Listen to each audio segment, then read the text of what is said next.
আজকে কথা বলবো Redmi Note 12 সম্পর্কে। শুরুতে এই ফোনের ডিজাইন নিয়ে কথা বলতে হয়। সামনে গ্লাস এবং বডিতে প্লাস্টিক ব্যবহার করা হলেও বেশ প্রিমিয়াম ফিনিশিং দেওয়া হয়েছে। এরপর ডিসপ্লে নিয়ে কথা বলা যাক। এই ফোনে 6.67 ইঞ্চি একটি অ্যামোলেড টাচ স্ক্রিন ব্যবহার করা হয়েছে, সাথে full HD plus 1080 2400 pixel 395 ppi এবং সামনে প্রোডাকশন হিসাবে দেওয়া হয়েছে গরিলা গ্লাস 3 এবং 120 হার্টজ রিফ্রেশ রেট ব্যবহার করা হয়েছে। তারপর ক্যামেরা নিয়ে কথা বলা যাক।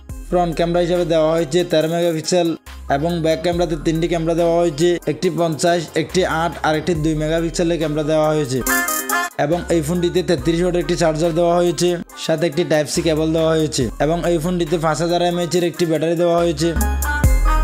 এই ফোনটি বর্তমান মার্কেটে 4GB র্যাম এবং 128GB রোম অ্যাভেলেবেল পাওয়া যাচ্ছে। এই ফোনটির টিকনেস হচ্ছে 7.9mm এবং এই ফোনটির ওজন হচ্ছে 166 গ্রাম। এই ফোনটি এ পাশে রয়েছে ভলিউম আপ ডাউন বাটন, সাথে ফিঙ্গারপ্রিন্ট সহ পাওয়ার অন অফ বাটন এবং এই পাশে সিম কার্ডের স্লট দেওয়া হয়েছে। উপরে রয়েছে নয়েজ ক্যান্সেলেশন মাইক এবং 3.5mm জ্যাক। এই ফোনটিতে এই পাশে রয়েছে মাউথ স্পিকার, টাইপ সি ফুট এবং লাউড স্পিকার। এই ফোনটি বর্তমান মার্কেটে 128GB 19,999 টাকায় পাওয়া যাচ্ছে। তো ভিউয়ার্স, এই ছিল আজকের ভিডিওটি ভালো লাগলে একটা লাইক করবেন, নিচে কমেন্ট বক্সে কমেন্ট করে আপনার মতামত জানিয়ে দিবেন এবং আপনি যদি আমার চ্যানেল নতুন হয়ে যান চ্যানেলটি অবশ্যই সাবস্ক্রাইব করবেন এবং পাশে বেল আইকনটি বাজিয়ে দিবেন।